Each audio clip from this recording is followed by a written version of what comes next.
법문 들으시는 모든 분들이 재앙은 소멸하고 소원은 성취해서 부처님 전에 복 많이 지으시기를 바라드립니다. 오늘은 질의응답 시간입니다만은 오늘 질문자인 박윤아 보살님의 질문 원고 내용을 내가 미리 좀 읽어봤습니다. 근데 이 원고 내용은 수행하는 누구한테나 걸리기 쉬운 그 함정이 얼마나 무서운가 하는 것을 실감나게 표현을 했고, 저 역시 이런 함정에 걸렸던 경험이 있었기 때문에 다른 어떤 질문보다 좀 더 실감나고 자신 있게 제가 좀 더 답변을 드릴 수 있을 것 같은 그런 생각이 듭니다.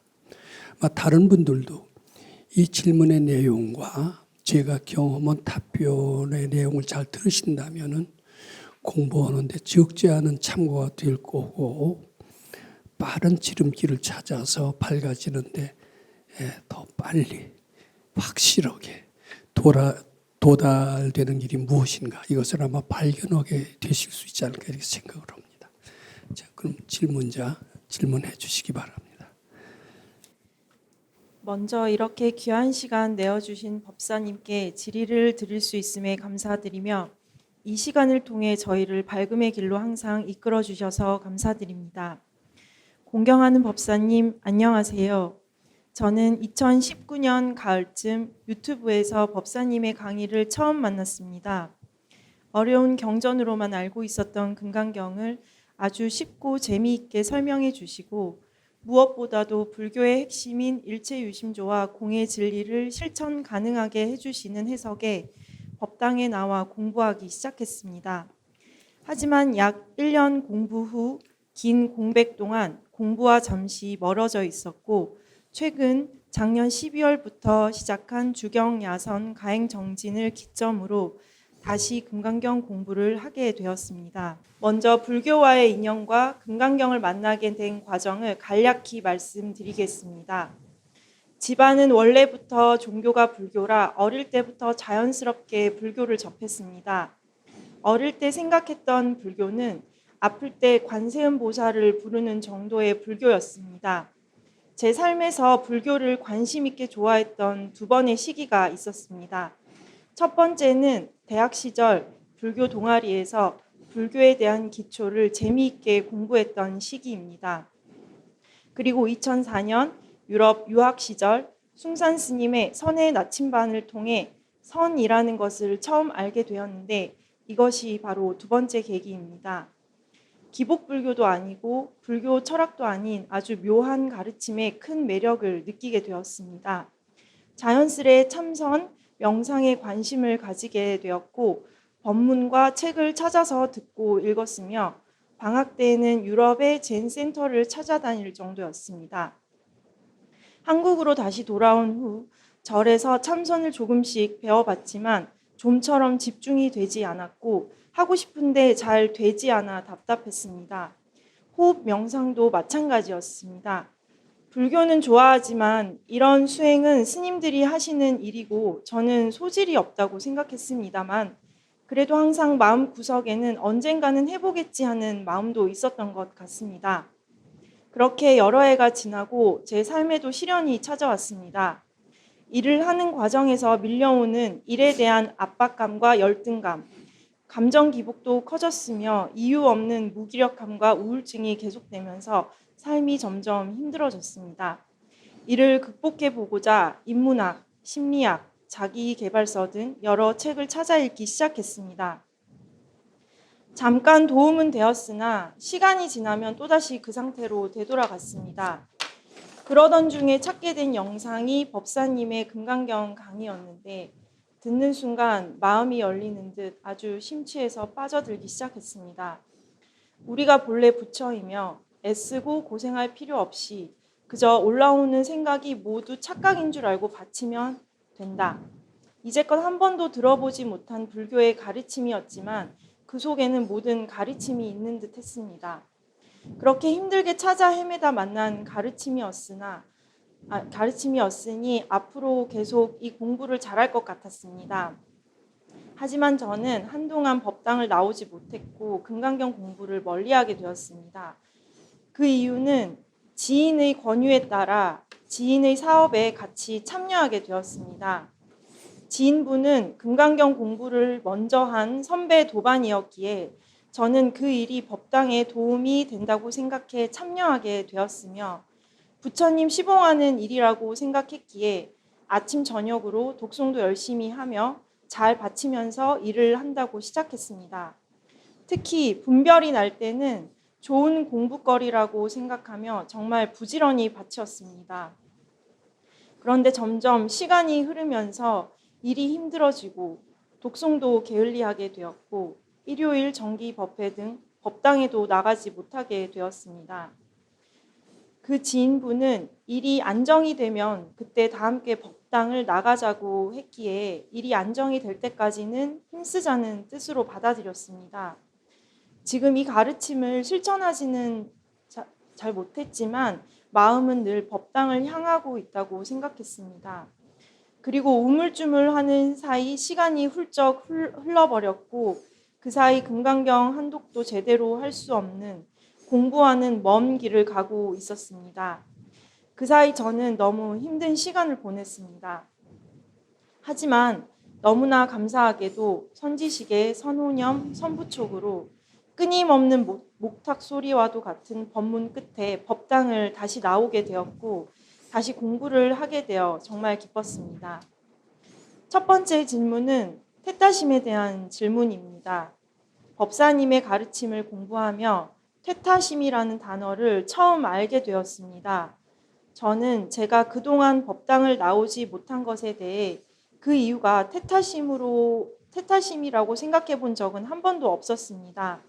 그런데 법사님께 말씀드리는 과정에서 변명할 여지도 없는 퇴타심이었다는 생각이 들었습니다. 또한 이번 주경야선 가행 정진을 하면서 내 안에 배응망덕한 마음, 퇴타심이 있었다는 것을 더욱더 확실하게 알게 되었습니다. 그런데 제가 더 겁이 났던 것은 퇴타심인 줄도 모르고 나갔다는 것, 선입견에 쌓여 깜깜한 길이 맞는 길이라고 생각하며 계속 걸어간 것.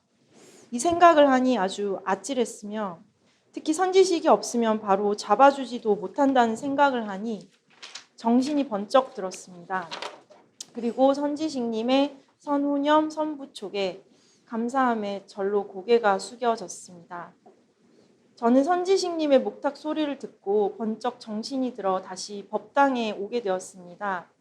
이렇게 저처럼 퇴타심인 줄도 모르고 선입견에 빠져 우리 가르침에서 멀어진 도반들이 다시 정법을 만나 공부할 수 있기를 원세우며 이런 퇴타심의 종류에는 무엇이 있는지, 이를 어떻게 알아차릴 수 있는지, 다시 공부할 수 있는 방법은 무엇인지 법사님께 점검받고 싶습니다. 또한 예전 법문에도 퇴타심은 엄청난 큰 죄이며 반드시 재앙으로 연결된다고 하셨는데 퇴타심이 어떻게 재앙으로 연결되는지 한 번 더 여쭙고 경각심을 갖고 긴장을 갖고 공부하고자 합니다. 몇 가지 우리가 꼭 검토하고 넘어갈 것이 있는 것 같습니다. 한 3가지쯤 될 것 같습니다. 3가지 검토할 것이 무엇인가 하면은요, 이런 표현이 등장합니다. 이제 불교가 뭔지를 잘 모르고 어렸을 때부터 집안이 불교였기 때문에 절에 가서 관세음보살 하는 것이 고작 나의 불교의 모든 것이었다. 이제 이렇게 이제 얘기를 했고요. 뭐 대학 시절에 불교 동아리에서 기초를 재미있게 공부를 했었다고 했는데 얼마나 재미있게 했는지. 근데 재미가 있으면 반드시 실천을 하게 되는데 어떻게 실천을 했고 실천을 했으면 결과가 어땠는지 이게 또 이제 궁금한데 아마 제 느낌으로는 확실히 실천까지 해보지는 못하지 않았을까 이렇게 생각을 합니다. 그러면 이제 그 유럽에 유학을 갔을 때도 역시 그 전생부터 닦았던 뭐 영향이 있겠죠. 분명히 전생에 닦았던 것 같습니다. 그 젠 센터를 찾아다니면서 숭산 스님의 불법을 계속 공부하려고 했는데 잘 되지 않고 답답했다는 표현이 나옵니다. 이제 답답했다는 표현, 이것을 좀 유념해 주시기 바랍니다. 그리고 불교와 인연이 있고 나도 틈만 나면 불교를 자꾸 향하려고 했지만은 그렇게 확 빠져들 정도로 그렇게 매력적이지는 않았다. 이런 뜻이 됐는데 언젠가부터 법사님의 금강경 강의를 듣는 순간 아주 깊이 빠져들기 시작했다. 이런 표현이 나옵니다. 자, 요거 한번 검토할 가치가 있다라고 생각합니다. 우리는 이제 뭐 중고등학교나 대학을 다니면서 많은 선생님들로부터 강의를 들었습니다. 그 강의 중에는 명강의라고 하는 강의가 있어요. 그리고 강의만 들어도 졸음이 오는 강의들도 또 적지 않게 있는 것 같습니다. 그러면 어떤 강의가 명강이고 지금 이제 박윤아 보살이 얘기한 것처럼 법사님의 금강경 강의에 아주 듣자마자 빠져들어갔다라는 것은 강의가 명강이었다라는 이제 그런 것을 의미하고 있습니다. 저는 이제 강의를 오래 했고 저도 많은 제자를 가르치기도 했고 많은 선생도 있어서 선생한테 강의도 들었었습니다. 근데 되게 명강의는 어떤 강의냐? 똑같은 이제 예를 들어서 우리는 이제 물리학을 이제 공부를 할 때 아인슈타인의 상대성 이론을 강의하는 사람이 있습니다. 근데 그 좀 어렵다고들 알려져 있어요. 그것을 자기가 들은 그대로 이게 자기가 소화를 제대로 100% 못하는 겁니다. 뭐 교수라고 다 실력이 있는 건 아니니까요. 완전히 소화를 못 시키고 그저 들은 그대로 앵무새처럼 그대로 전하는 강의가 있습니다. 이런 강의는요 절대 명강의가 될 수가 없습니다. 그리고 학생들한테 들은 대로 그대로 전하기만 하는 것은 학생들한테 실감을 느끼질 못해요. 그리고 학생들한테 단순히 지식은 전달할 수 있을지 몰라도 학생들한테 아인슈타인의 상대성 이론을 응용해서 계산 문제도 풀게 할 수 없을 뿐만 아니라 그것을 응용해서 논문을 쓰게 할 수 있는 능력, 즉 지혜를 가르쳐주는 것은 더더욱 거리가 멉니다.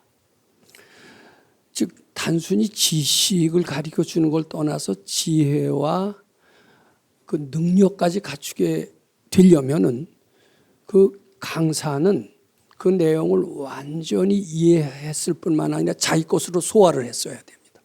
소화해서 응용 능력까지도 있어야 됩니다. 실감을 느끼고 있어야 됩니다. 그리고 그것이 확실하다는 진리에 대한 신념이 있어야 됩니다. 이런 사람의 강의는 상당히 힘이 있고 단순히 지식이 아니라 지혜를 주기 때문에 그 강의는 명강의가 됩니다. 또 그것을 실제로 응용해서 현실적으로 도움을 될 수 있기 때문에 더더욱 실감을 느끼는 정도가 더 강합니다. 그래서 즉 자기 것으로서 완전히 소화를 해서 자기 소리를 낼 수 있는 사람의 강의, 이게 명강입니다. 아마 박윤아 보살이 법사의 강의에 심취했다라는 것은 저희가 단순히 금강경 내용을 들은 대로 앵무새처럼 전달하는 데 그치질 않고 자기 것으로 소화를 했을 뿐만 아니라 그것을 응용해서 생활에 도움이 되게끔 가르쳐 주는데 실감을 그의 실감도를 더 느낄 수가 있었고 빠져들어갈 수 있는 원인이 되었다라고 생각하는데 이것은 모든 명강의 공통적인 특성이다. 이렇게 생각을 합니다. 우리가 저는 많은 스님들의 강의를 들어봤습니다. 그런데 불경이라는 것은 본래 굉장히 난해합니다. 난해하는 것을 그대로 읽고 글자 그대로 해석하는 스님들이 대부분이에요. 그런데 저는 행운으로도 도인의 강의를 몇 년을 들었습니다. 그분의 강의는 굉장히 아주 명강이었습니다. 빠져들어가고 심취했습니다. 그것은 뭐냐 하면 서가열에 말씀하신 금강경을 그대로 글자 그대로 해석하는 것이 아닙니다. 자기가 소화해서 깨쳐서 응용할 수가 있고 거기에 무궁무진한 난제된 해답이 있고 행복 고난을 딛고 행복하게 이르는 길도 있고 무지무능을 딛고 능력 있는 길도 있는 것을 잘 알고 본인이 것을 깨쳐서 그것을 적재적소에 우리한테 강의를 해 주셨기 때문에 항상 용기와 희망을 주었을 뿐만 아니라 그리고 실감나고 재밌었습니다. 아마 이것을 위타인설이라고 했을 거예요. 앵무새처럼 그대로 얘기하는 것은 위타인설이 아닙니다. 그런 것은 명강이 될 수가 없고 실감을 느낄 수가 없습니다. 도인의 강의는 100% 명강입니다. 어떤 서양의 유명한 학자가 이렇게 얘기를 하고 있습니다. 자기가 그 진리에 대해서 확신을 하고 있다면 중학생도 알아들을 수 있도록 쉽게 강의할 수 있어야 된다. 이런 얘기가 있습니다.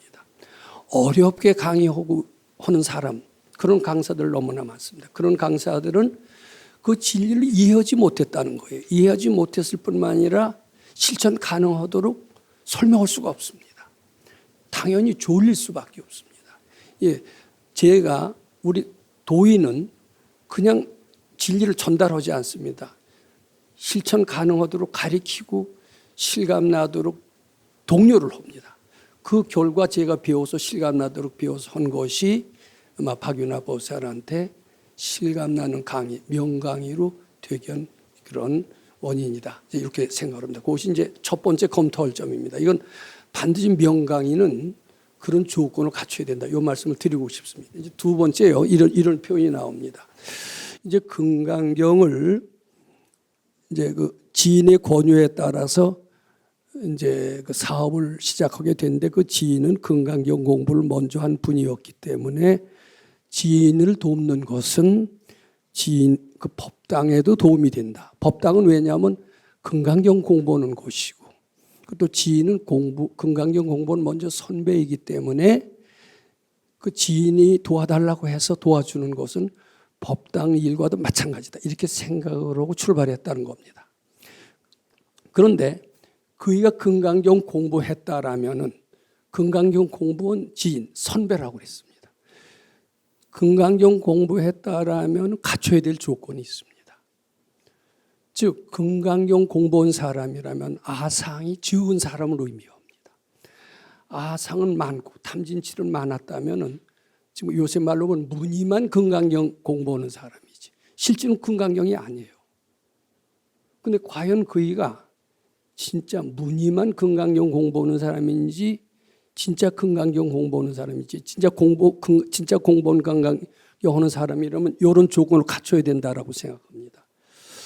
즉 저는 금강경을 그래도 공부했다고 생각을 합니다. 저는 우리 법당에서 일체 뭐 가져와라 요구하는 거 하나도 없습니다. 회비 없습니다. 그리고 왜 안 나왔냐 인상 쓰지 않습니다. 그리고 난 뭐 바라지 않습니다. 항상 도와주려고 합니다. 그런데 이것은 도인한테서 그렇게 배웠기 때문입니다. 그리고 조직을 만들지 말고 단체를 만들지 말고 친한 사람을 만들지 말라고 그랬습니다. 물론 미워하는 사람들도 만들지 말았습니다. 이것이 금강경 공부하는 사람들이 갖춰야 될 기본 덕목입니다. 그런데 지금 박윤회 보살은 아는 지인이라고 표현했고 그가 금강경 공부 선배라고 얘기했고 선배라면은 이런 조건을 갖추고 있어야 될 것이라는 것까지 과연 생각했는지 모릅니다. 그런데 금강경 공부했다면 부탁하지 않습니다. 난 여기서 부탁한 적이 없습니다. 부탁한다면 그이한테도 도움이 되는 그런 일을 부탁할 수 있죠. 물론 법당에도 그리고 부탁하는 것은 법당에 도움이 되고 거의 아상 소멸하는 데 도움이 되는 일은 제가 부탁한 적이 있어도 제 개인적인 무엇으로 해서 부탁한 적은 없습니다. 부탁해서도 안 됩니다. 또 금강경 공부하는 사람은 누구에게 전혀 부탁하지 않습니다. 제가 가끔 얘기하는 최유식 선생님을 한 20여 년 동안 수십 차례 만났습니다. 한 번도 저한테 부탁한 적이 없습니다. 항상 도와주려고 그랬고 배려하려고 그랬습니다.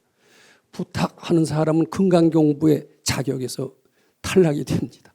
결혼 상대자 선을 봤을 때 부탁하는 사람은 요 주의 인물이다. 저는 이렇게 말씀드리고 싶습니다. 또 요구해서는 더더욱 안 됩니다.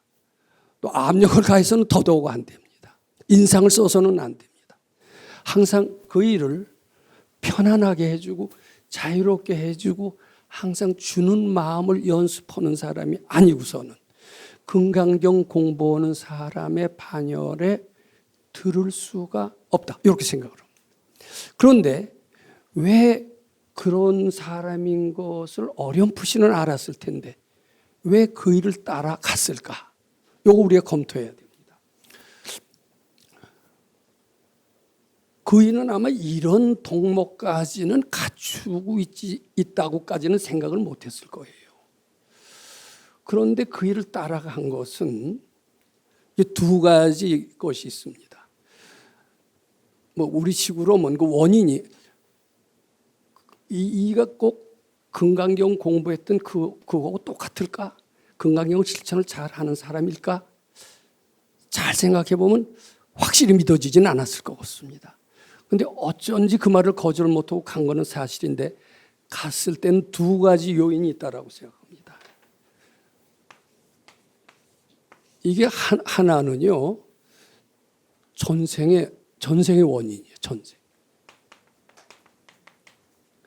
전생에 그이한테 빚진 게 있어요. 대개 그렇게 얘기해요. 빚진 게 있는데 갚아야 되거든요. 근데 전생의 일은 잃어버렸어요. 우리는 어느덧 잃어버렸고 이제 그이가 부탁을 하는 것이 금강경 공부는 서로 저럴 수 있느냐 이렇게 들리질 않고 전생에 빚 갚을 게 있는 거니까 그게 먼저 우선한 겁니다. 그래서 그게 먼저 발동했다는 것이 첫 번째고요. 그것만 갖고서는 그리 안 갔을 겁니다. 또 내면의 하나는 여기 금강경 공부가 아지 못하게 싫었어요. 여기가 아지 못하게 싫었는데다가 여기가 굉장히 좋았다고 칩시다.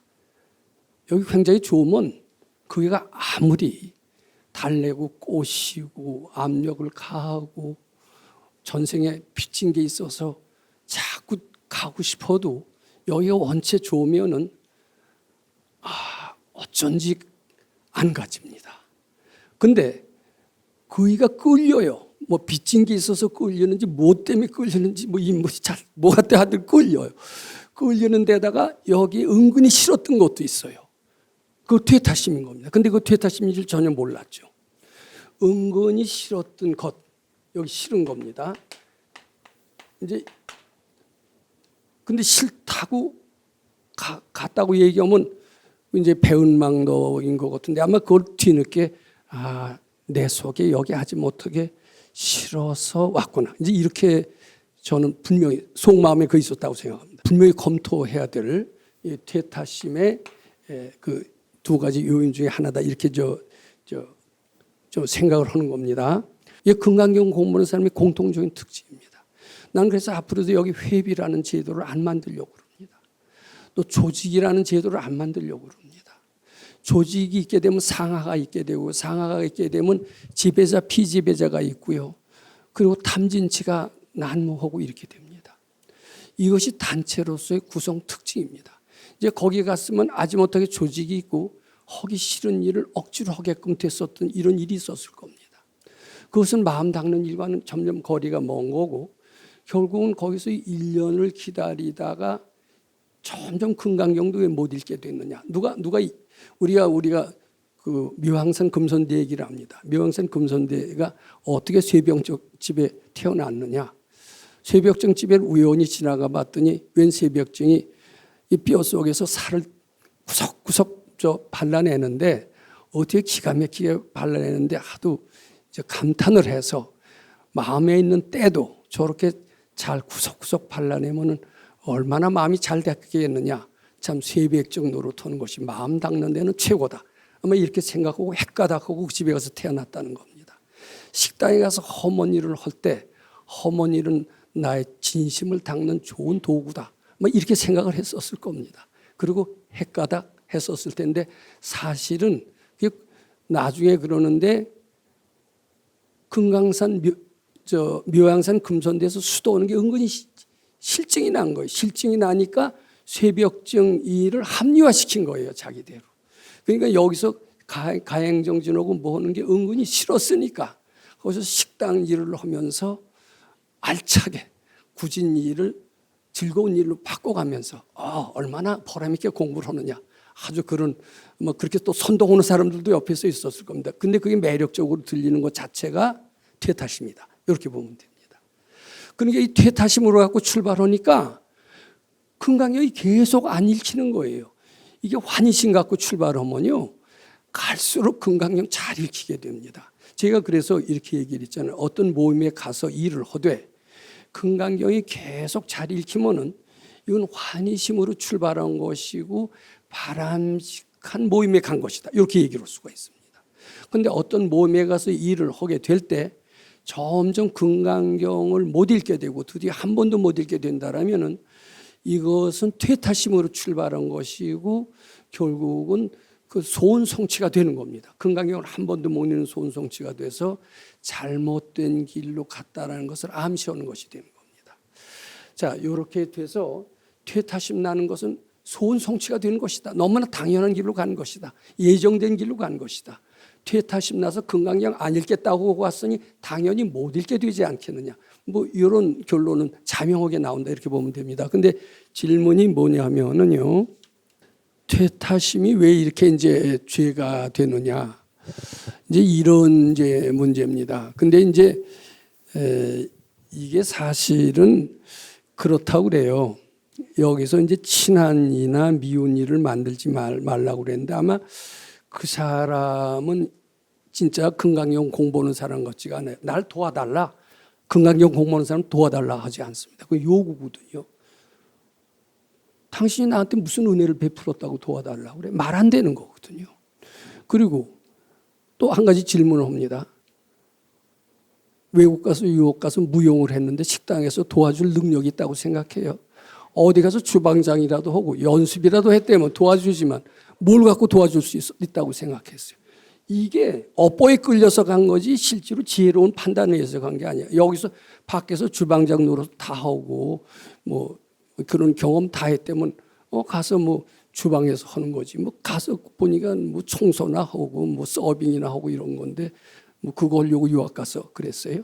그런 연습도 하나도 안 했어요. 그러니까 도와달라고 했을 때 도와준다라고 하는 것도 자기 분수를 모르고 한 거예요. 이게 업보에 끌려서 간 거지. 아니 내가 주방 일을 많이 했다면 도와서 식당을 발전시킬 수가 가서 뭘 발전시켰어요.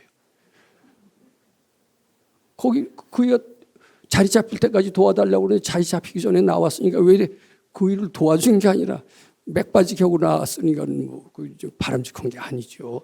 그러니까 도와줄 게 있을 때 내가 도와줄 것이 있는가 요거부터 생각할 줄 알아야 됩니다. 그리고 이제 우리 요걸 또 교훈을 삼아야 되는 게 이제 흥정해놓고 물건까지 깎는 것까지는 잘해요. 근데 깎아놓고서는 안 사는 게 어렵대요. 안 살 수 있어야 된다. 요게 우리 백 선생님의 교훈입니다. 이게 도와줄 것 같이 다 해도 잘 생각해 보니까 나는 부처님께 여쭈었더니 안 된다. 이럴 수 있어야 됩니다. 그러니까 매사에 사람 말에 따라가는 것은 업보에 휘말리는 겁니다. 업보에 휘말려서 결단을 내리기 직전에 부처님한테 여쭤보는 과정이 반드시 필요합니다. 부처님이 없으시면은 여기라도 찾아와서 물어라 이거예요. 근데 여기 와서 찾아서 물을 생각도 안 했다. 그건 업보가 너무 심해서 예정대로 끌려갈 수 없었던 운명적인 만남이었다. 업보 노름이었다. 이렇게 판단합니다. 그런데 그래도 이게 참 유럽에 가서 젠센터를 찾아다니면서 공부했던 그 선근이 있었기 때문에 그랬는지 어째서 그랬는지 참 어디서 들리는 목탁 소리 참 거기에 새정신이 번쩍 나면서 왔다는 것은 이 박윤아 보살님이 전 선근이라고 생각합니다. 거기에 용감하게 가서 잘못된 길을 걷고 있다 막 이렇게 얘기해 주는 사람이 없었던 것 같아요. 참 안타깝게 짝이 없는데. 근데 이제 퇴타심이 한번 나잖아요. 근데 이제 거기 퇴타심 난 사람은 너무 시일이 지나면은 부끄러워서도 여기 못 나와요. 그래서 어느 정도 부끄러울까 말까 갈등하다가 이제 나왔는데 더 오래 지나면 부끄러워서도 못 나오면은 그 뒤에는 완전히 반대편이 돼서 다른 가르침으로 가버립니다. 근데 이게 아무것도 아닌 거겠죠. 그 죄도 아닌 것 같아요. 근데 이 발근이가 보면은요, 이 가르침을 한번 등지게 되면은요, 이 금생에 상당히 별로서 온 거래요, 여기가. 참 별로서 왔다가 그 자기의 간절한 원인을 자기가 부정한 거예요. 자기가 부정하고 다른 쪽으로 한번 딱 가잖아요. 그럼 이런 밝은 가르침 만나는 것은 굉장히 어렵게 된다고 그럽니다. 우리 이제 금강경 잘 읽을 때 개경계라는 것을 외웁니다. 무상심신비묘법 백천만겁 난조. 오랜 세월을 겨우 별러야만이 정법을 만나는 거고, 정법을 만나기도 하지만 선지식 만나는 것도 그렇게 어렵대요. 어렵지만 한번 되돌았으면은 더더욱 어렵대요. 그러면 거기에는 가시밭길밖에 없습니다. 재앙이 참 있는 것 같아요. 물론 나가도 그동안 복진 게 있으니까 일도 잘 되고 당장 재앙이 닥치지는 않습니다. 근데 밖에 이 가르침을 나가면 사사건건 여기에 정체성, 즉 부처님 공경심만을 실종하게 됩니다. 즉 부처님 공경심을 실종한다는 것은 아상을 중심으로 이루게 됩니다. 이기적인 것을 목표로 이루게 될 수밖에 없습니다. 나를 위한 불법을 할 수밖에 없습니다. 그렇게 될 때 점점 밝음은 멀어지고 껌껌한 길로 가는데, 금생은 그럭저럭 지은 복으로 살지만은 이게 내 생으로 이어지게 되면 사람 몸 받는 데서부터 굉장히 참 어렵습니다. 그리고 한번 사람 몸 잊어버리면은 수억만 년은 그쪽으로 한참 가다가 참 그렇게 돌아오는 수가 많대요. 이게 좀 그래서 선지식 만나기 어렵고, 참 이번에 아주 잘 오신 거로 축하를 드립니다. 시간이 돼서 그 다음 두 번째 질문 좀 받도록 하겠습니다. 두 번째 질문은 태타심과 반대인 공경심에 대한 질문입니다. 부처님 공경하는 마음을 꼭 내어야 밝아질 수 있다는 가르침을 금강경을 배우면서 알게 되었습니다. 제가 금강경 공부와 멀어졌을 때 제 속에 공경심이 많이 부족하다는 생각을 했습니다. 법사님께서는 스승이신 백박사님에 대한 공경심이 매우 깊으시고 지금까지도 늘 변함없는 공경심에 저도 담고 싶다는 생각을 했습니다. 소사도량에 계셨을 때 법사님께서는 어떻게 공경심을 키워 나갔고 지금까지도 어떻게 그 마음을 이어나가시는지 궁금합니다. 부처님, 법사님, 이렇게 정법을 만나 공부할 수 있게 해주셔서 감사합니다. 부처님, 법사님, 시봉 잘 하겠습니다. 감사합니다. 네. 우선 법당에서 친한 사람 만드는 게 좋지 않습니다. 또 친한 사람은 언제 헤어질지 몰라요. 특히 법당에서 만난 친한 사람이라는 것은 참 의미가 없습니다. 우리 소사 있을 때는 거기도 도반이라는 게 있었어요. 그런데 그 도반이 수도를 잘해서 무르익어서 아상이 없어지잖아요. 아상이 없어지고 서로 아상이 없어지면 정말 진실한 도반이 되고 믿을 수 있는 도반이 됩니다.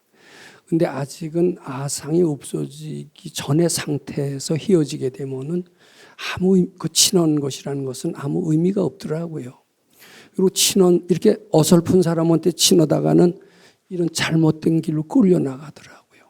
왜냐하면 선생님 말씀보다도 친한 사람의 말을 더 따라가게 되는데, 친하다는 사람은 지혜로운 사람과 전혀 동의로지 않습니다. 차라리 친하지 않고 혼자 가는 게 훨씬 더 나은 수가 있기 때문에, 특히 가족이 어쩔 수 없지만은 법당에 와서는 적어도 가족같이 친한 사람을 만들지 않는 게 좋습니다. 우리 초발심 자격문에도 그런 인정이 농후하면 도심소라는 얘기가 있듯이 절대로 친해 갖고서는 어둠컴컴한 길로 가기 아주 쉽다, 이렇게 말씀드립니다. 그 다음에 미운 일을 만들지 마세요. 미운 일을 만들면은 이제 그 일을 꾸짖게 됩니다. 근데 이 꾸짖는 마음이 이제 저희 때문에 꾸짖는다라고 이렇게 생각하기 쉽죠. 근데 저희가 날 해치기 때문에 안 꾸짖을 수 없다, 이러고 이제 미운 마음이 시작이 되는데, 사실은 저희가 나를 해치기 때문에 꾸짖는 마음이 생긴 게 아니라 본래 내 속에 꾸짖는 마음이 있어요. 꾸짖는 마음이 저희라는 매개체를 통해서 발동을 하는 겁니다. 그래서 법당에서 한번 꾸짖게 되면은요, A라는 섬을 꾸짖게 되면은 A가 숭보는 사람을 같이 꾸짖게 돼요. 그러면서 자기 속에 있는 진심이 하나하나 커지기 시작을 합니다. 그러다가 누굴 꾸짖느냐? 반드시 법사까지 꾸짖게 됩니다. 이것이 퇴타심의 원인이 됩니다. 그런데 반대로 법당에 있는 모든 사람을 다 부처님처럼 보게 된다라면은 절대로 퇴타심은 안 납니다. 이 꾸짖는 사람 만드는 것이 퇴타심의 원인이다. 이렇게 보면 됩니다. 그리고 또 우리는 내허라고 그랬는데 법당에서는 누구 말에 다 내허라고 하지 않습니다. 사기꾼 같은 사람한테 내했다가 신세 망칩니다. 이 세상에는 자기를 진실로 도와주는 사람보다 틈만 나면 네 것을 내 것으로 만들고 이런 사기꾼들이 도처에 넘쳐 흐르고 특히 자기가 약해져 있을 때는 그런 사기꾼들이 상당히 항상 기회를 노리고 있다. 항상 덤빕니다. 마치 동물의 세계에서 약육강식의 세계처럼 사자는 어린 병든 영양을 노리고 있다가 약할 때 여지없이 덮치듯이 우리가 약하고 있을 때 항상 사기꾼들에 의해서 노출되어 있다라는 것을 항상 염두에 두고 누구 말해든지 내해서는 안 됩니다. 그런데 선지식이라고 믿었다면 그의 말에는 거부하지 말고 내하는 게 좋습니다. 그리고 선지식 하나만 보고 나가야 됩니다. 제가 이런 표현을 잘 씁니다. 심지어는 가족에서 남편이나 아내 그리고 자식 가장 가까운 존재로 칩니다. 그런데 그의 말도 업보의 함정이 들어 있습니다. 그의 말도 세상에서는 의리요, 인정이요, 아름다움이요 이렇게 얘기하지만은 그 밝음의 세계에 봐서는 그것이 해롭고 악도에 떨어지는 원인이 됩니다. 그래서 나는 누구의 남편도 아니요 누구의 아내도 아니요 오직 부처님 시봉하는 사람이라고 제가 백 선생님께서 강조하는 것은 오로지 선지식 말만 따라야 됩니다. 인생에는 친구의 말도 없습니다. 스승의 말도 없습니다. 가족의 말도 없습니다. 오로지 부처님의 말만 따르는 것. 나는 부처님 시봉하는 사람이어야 된다라는 것. 요것만이 우리의 살 길이다 이렇게 봐야 되고 이런 살 길로 갈 때 절대로 퇴타심에 흔들리지 않습니다. 수타니 파타라는 그 경전에도 친한 사람 없으면 좌가 오면하지 말고 오로지 앞만 보고 혼자 가라는 얘기가 있어요. 단지 자기한테 은혜를 베푼 사람한테는 은혜를 갚는 것을 잊지 않는 마음으로 쭉 나간다면은 반드시 퇴타심의 덫에 걸리지 않고 밝은 부처님의 세계로 잘 갈 수 있을 것은 확실합니다. 다시 시간이 남아서 이제 복습을 합니다만은 법당에서는 도반이라고 해서 친해서는 안 됩니다. 또 도반이니까 더군다나 미워해서도 안 됩니다. 그리고 나는 누구의 어떤 사람이다라고 하는 종속적인 존재가 아닙니다. 자신은 천상천하 유화 독존의 완벽한 존재입니다. 항상 다른 사람을 도와줄 수 있고 누구에 소속된 존재가 아니라는 것을 알기 때문에 알아야 됩니다. 그래서 그런 정신을 가진다면 누구한테 도움을 받을 필요도 없고 의지할 필요도 없고 오로지 밝은 선지식만 향해서 뚜벅뚜벅 앞으로 걸어나가는 길이 참 불자의 자세다 이렇게 생각을 합니다. 오직 인생의 길에는 선지식의 말씀만이 진리의 길이요 참된 길이요 밝은 길이다. 이렇게 다시 강조해서 말씀드립니다. 감사드립니다.